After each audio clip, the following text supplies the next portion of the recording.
Good morning po sa ating lahat. Tuloy ko lang po yung report ng Isla.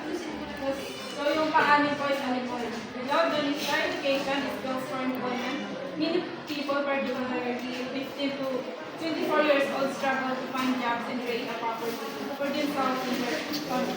This leads to lack of necessary resources such as enough food, clothing, transportation, and proper livelihood. So, sa unemployment po, di ba, ngayon, ay lalo sa panahon natin ngayon, di ba, pag nag-aaral ka, kailangan yung mga tapos ng mga college yung kinukuha nilang magtrabaho. Kasi pag hindi ka naman nakapag-aral, di ba, hindi ka nila makakapasok sa isang magandang trabaho. So, yung kailangan natin gawin sa, ito, di ba, sa may mga government na nagbibigay ng mga trabaho sa mga tao. So, kailangan natin umattend sa ganun upang malaman natin kung ano nga ba yung dapat natin gawin para mas makapasok tayo sa isang trabaho. Example niya ng COVID, no?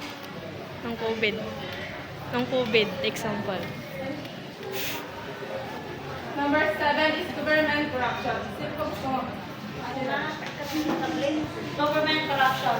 Means of corruption include graft, bribery, embezzlement, backdoor deals, nepotism, and patronage. Corruption is a major cause of poverty considering how it affects the poor the most, eroding political and economic development, democracy, and so on.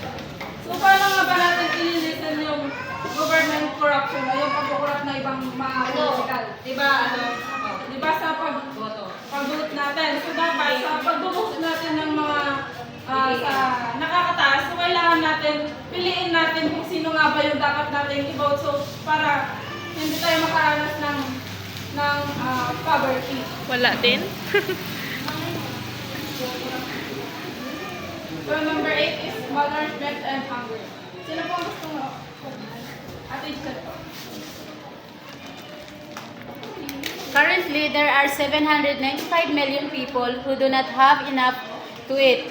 Long-term success to ending world hunger starts with end poverty by fighting poverty through proper training for employment, education, and the teaching of cooking and gardening skills. People who are suffering will be more likely to get jobs, earn enough money to buy food, and even learn how to make their own food to save money. So, di ba may yung mga government may binibigay silang feeding program, ganun. So, kailangan yung mga parents natin sila ganun para makakain yung mga anak nila para hindi sila magiging, sabihan dito, mag-reflect o kaya hindi sila makakaramdam ng isang hunger. So, kailangan din yung parents natin is kailangan maghanap sila ng pwede nilang trabaho para sa pang-araw-araw nila na pagkain. So, para yung mga anak nila is hindi sila makaramdam ng isang Number 9 is substance abuse. Substance abuse is the harmful or dangerous use of psychoactive substances, including alcohol and illicit drugs. The United Nations reports that by the beginning of the 21st century, an estimated 185 million people over the age of 18 were consuming drugs globally. The drugs most commonly used are marijuana, cocaine, alcohol, amphetamines, stimulants, and volatile solvents. Different classes of people, both poor and rich, participate in substance abuse, and it is a persistent issue throughout the world, but the developing world. Marginalized groups and communities are the most vulnerable to this reality. So, di ba hindi naman bago sa atin yung nakakarinig na tayo ng nagda-drugs, nagda-marijuana, nagda-cocaine, gano'n.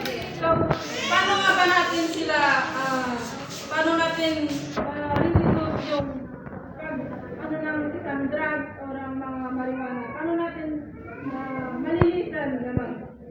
So, kailangan natin, kailangan ng isang government na, di ba yung meron silang inaano, bypass. Yung bypass at saka yung sila yung parang seminar, gano'n. Or habit, sila na program na kailangan yung drugs hindi dapat gamitin, ganito ganyan, na dapat hindi dapat ginagamit kasi nakakasira yun sa ano natin, sa atin, nakasira yun sa atin. So, di ba pag gumamit tayo ng isang drugs is kasi nakakagawa tayo ng mga violence sa ibang tao. Next is terrorism.